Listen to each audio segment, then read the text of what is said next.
Welcome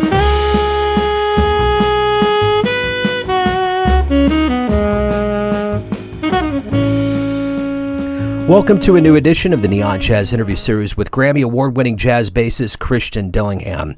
We get into his new 2026 album as it relates to now and a acclaimed life in the world of jazz. This new album of 8 original works features Greg Ward on alto saxophone and Jeremy Cunningham on the drums that move between groove-driven modern jazz, blues inflection, and open exploratory interplay. He is a central figure in Chicago's creative music community and has built a multifaceted career across jazz and classical music. Over his career, he has performed and recorded with many distinguished musicians, including Sean Jones, Jeff Tain Watts, John Legend, Peter Bernstein, Kevin Mahogany, Dee Alexander, Bobby Broom, Mike Reed, and so many others. It's a story you need to hear. Tune in and enjoy. It's going well. Yeah, great to meet you as well. Yeah, I'm looking forward to getting into the new album, your world and music. So thank you so much for taking a minute out today. Absolutely. Thank you for having me. You bet. I'm in Kansas City. Where are you located? I live in Chicago, but I'm currently in Ohio at the moment, where I'm from, just visiting family.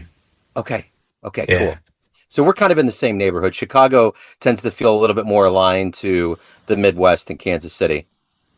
Yeah, No. I think so. So, well, hey, it's great to meet you. I want to begin our journey into your album and your music by asking you this. 6 years ago, this pandemic was changing so much about all of our lives. How did you get through that era, and how has it changed the way that you approach music today? Wow. Yeah, I mean, it definitely feels like a before and after, in the way that I just think about time, it's like everything, there's definitely a I don't know if separation is the right word, but a before and after. And I managed to stay really busy during that time. I was fortunate after the initial couple months. I was doing a lot of kind of like stream performances with various chamber music and new music things, and then jazz things. And I was teaching. I had just started teaching at Indiana University in the fall of 2020. So I managed to stay. Fortunately, I was working, but it was strange, because you'd be playing a concert in a room that no one was in, and to an online audience that is a totally different experience. And I hope we don't ever have to do that again. So it was a strange time, like, for everyone. But I would say that since then, there was definitely, I would say, things about the lifestyle that I took for granted, and just getting to play music for people. It really, turned my head around and realized, like, not only acknowledging, like, the privilege of being able to do that, but the effect it has on humanity as a whole, and how we all really need it, in our lives, regardless of what kind of music it is, or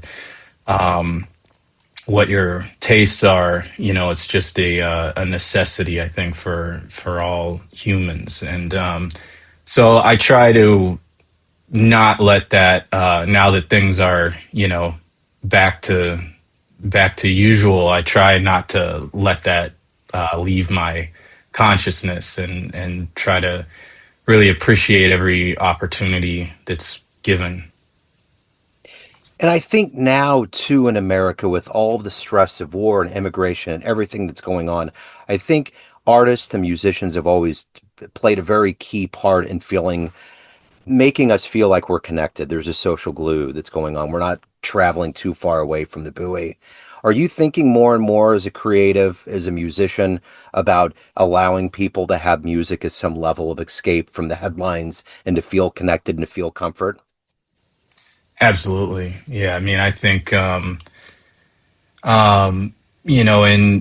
throughout history, in, the kind of the worst of times, I think that there's always been really incredible art that arises through that turmoil.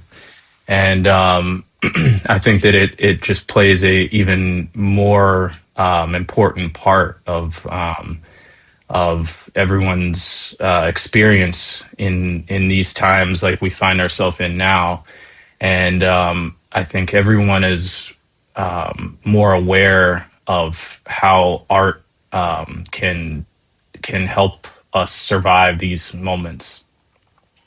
So, as it relates to now, Greg Ward, Jeremy Cunningham, wonderful cast of cats, from the artwork to the sound, the whole thing. What a wonderful project. How did this all come about? What was your vision for this album? Well, to be honest, I wrote some music that we had been playing on a few gigs, and I just didn't feel it worked. It wasn't working for the instrumentation. I think it was more geared for having a chordal instrument and just a different instrumentation. So I wrote the music that ended up being on the record, and usually I don't really I come up with titles like after I write something. I've just never really been I don't. I also don't really write music with a specific intention. So usually it's like I have ideas, and then when I reflect back on what was going on in the world or my life at the time, where that was coming from, and then titles usually emerge from that. For me, that's just how it seems to play out. And so, when this music was coming together, I think like a lot of people, not only in this country but just throughout the world, just dealing with frustration and a certain sense of helplessness or hopeless at times, and so a lot of the policies and decisions that started being made, around the January 2025, impacted, my life and this entire country's lives. And so, these ideas just kind of surfaced as I sat down and tried to write some things out. So, from a visceral, cerebral level, what are you hoping the listener gets from this album? Um, well, I think it's up to the listener, but I would hope that it provides you know something for someone else to align with, in I mean, we're clearly not out of, this situation and won't be for some time, it seems. So, I think that one thing that we can all do on a very basic level is just, is connect with each other and be reminded that, we're not, no one is, in this situation alone.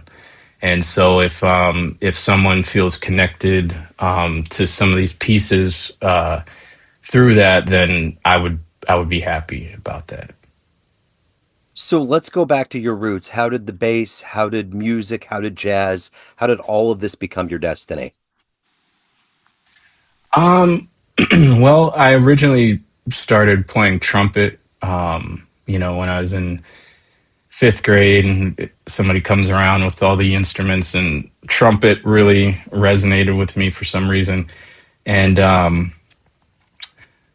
it's a beast of an instrument, you know. It did not stick. And so when I was like 15, I think I traded my trumpet in for my first P bass, which was a white Epiphone P bass. And I remember going in the music store and it was like hanging on the wall, and I was like, that's it, you know. And I didn't even have like a case. I just carried it around the cardboard box for like, man, probably the first year I had it.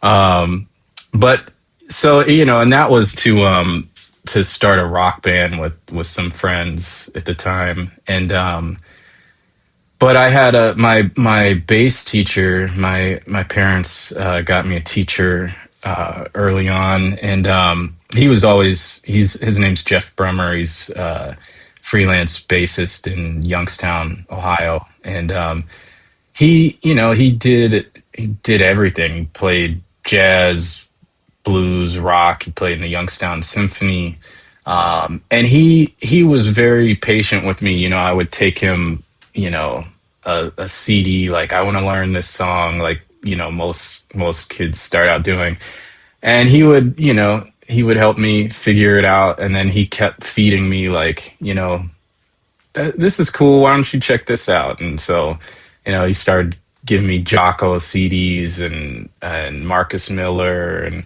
and he was also always kind of like Bass Player Magazine was a big thing back then, you know, mid 90s. And so, you know, there would always be exercises or like advice or tips from you know, these, you know, heavy hitters. And, you know, I remember, you know, he would photocopy you know, like a Victor Wooten exercise, you know. And so he, you know, he was kind of opening my mind up to a lot more you know, a lot more things that were geared towards jazz and just more complex music than what I was you know, really finding my you know, my own. I don't really discredit, you know, I was really into Jimi Hendrix, and I still am. That's a major influence. But my parents had a big record collection that I have most of now.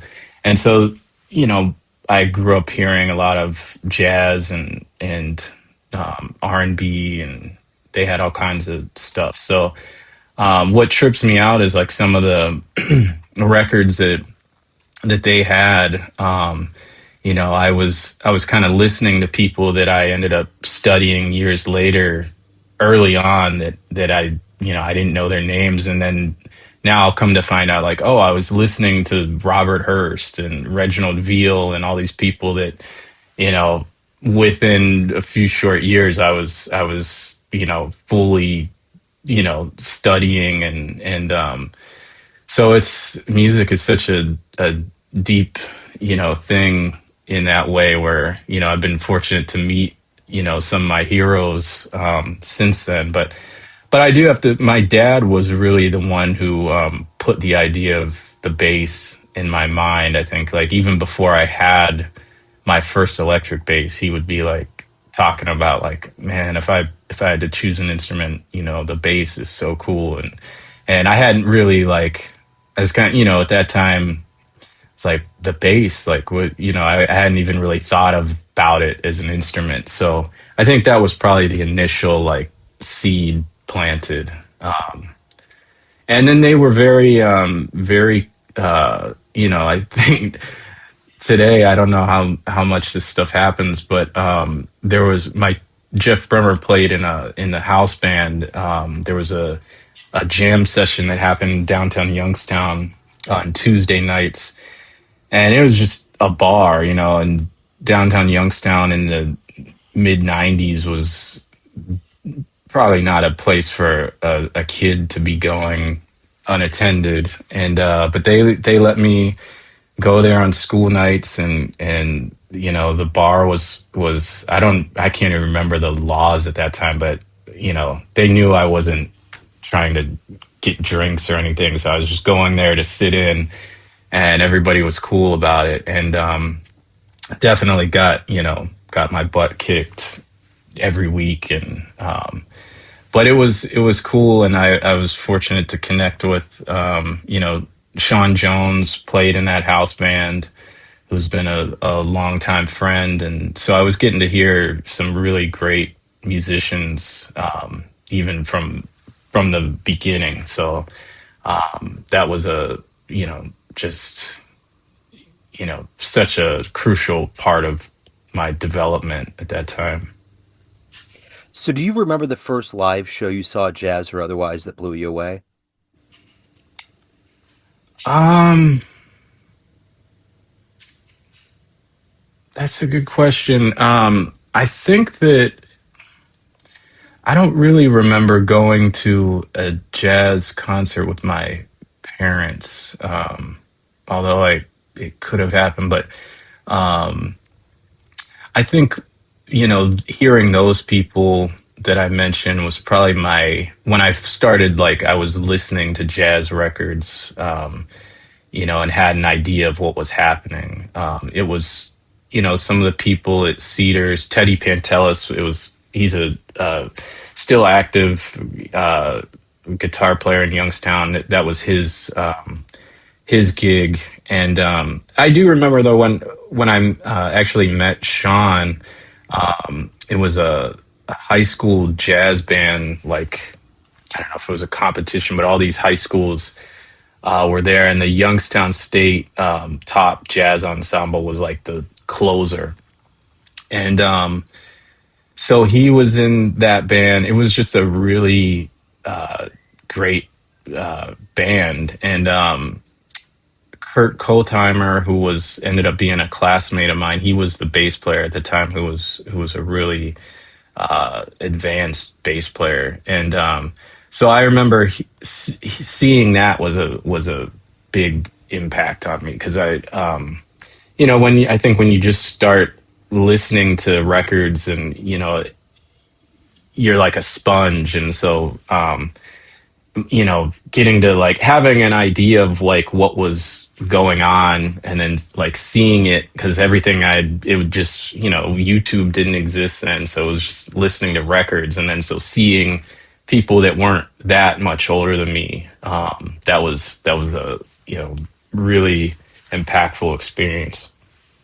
So, what do you like the best about being a professional musician? What gets you up every day? What pushes you to create this music and to evolve? um I think, there's definitely things that I would say are selfish about it. There's, like, the feeling that I get, like, when the music is swinging is, like, I don't know that I could put any words. The simplest word I could say is happy. I mean, it's like the overall feeling, but it's kind of hard to even put into words, with, like, especially when I'm playing with friends and people that I've played with for a long time, and the music is really, we're all in sync. And it's like an experience that I can't replicate any other way. So that part, I think, is probably selfish. The I think the bigger picture is just how it affects other people. A lot of times I'll experience it, you know, after a set where I might be in my head about something, like the very thing that I was, stressed about, someone will come up and give a compliment about that very thing, and so I think that so much of it is, outside of ourselves when we're playing, and especially for non-musicians, what they get is from the music is always an enlightening experience to hear, like how it affected someone. And I think that's a huge motivator to, when you get that feedback from people, or hearing that somebody, took the time to listen to your music, and it and it had an impact on their life, that's definitely a motivator to keep going and keep exploring and keep putting art into the world. So, why do you love this music we call jazz? Um, well, I think that there's such a deep connection throughout generations from its origins that it's kind of mind blowing to me to just the DNA that you kind of can trace throughout artists and and the stories that come with that. But I love it so much because it kind of inhabits all the. I listen to a lot of different kinds of music, and the music that we call jazz or Black American music it pulls from everything. Bird studied, the great classical composers.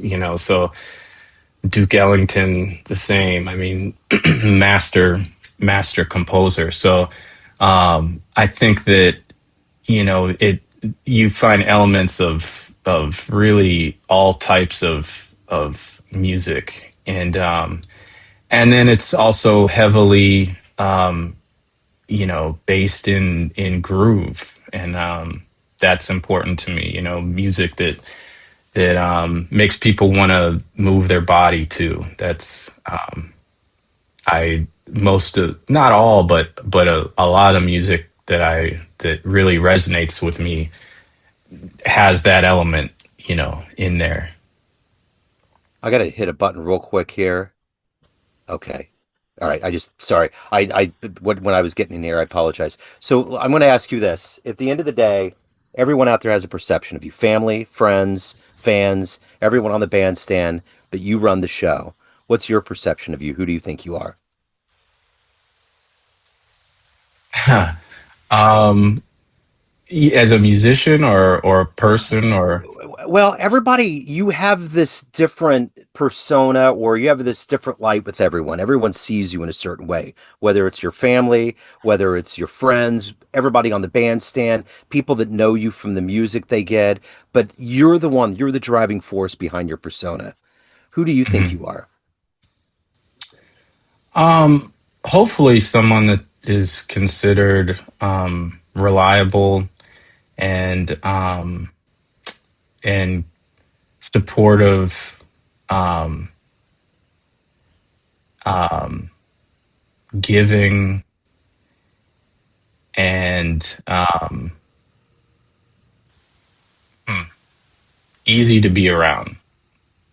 If someone said those qualities, I think I would be I would be happy with that. So if you could get into a time machine and go back in time and see one jazz show live, where would you go? Who would you see?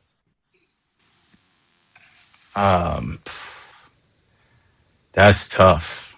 Uh, I would have loved to see John Coltrane Quartet for sure.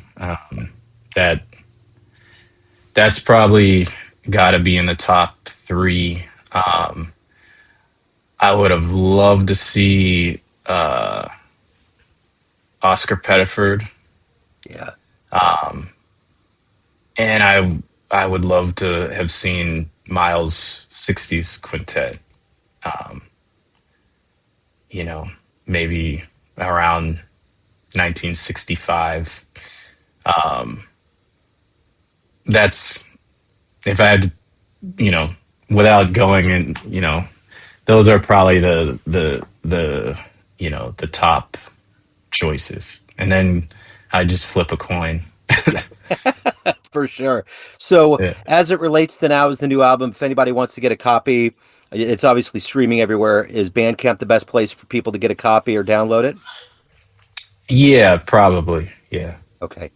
And then live shows, anything else going on in your world that people can get up on? Y- Yeah, I'll be at the Jazz Showcase in Chicago, July, I believe it's the 9th through that weekend. So it's Thursday through Sunday.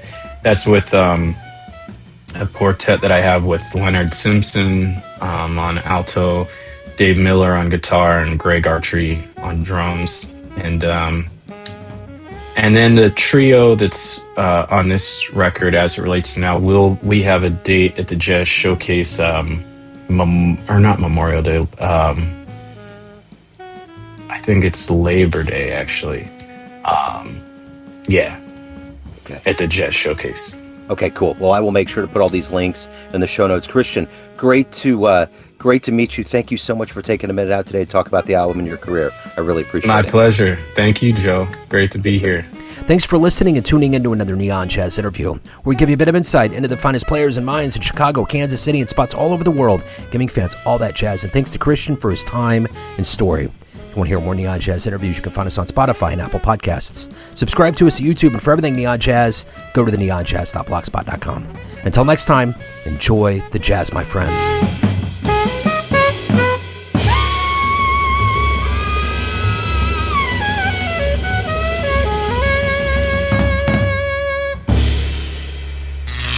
Neon Jazz.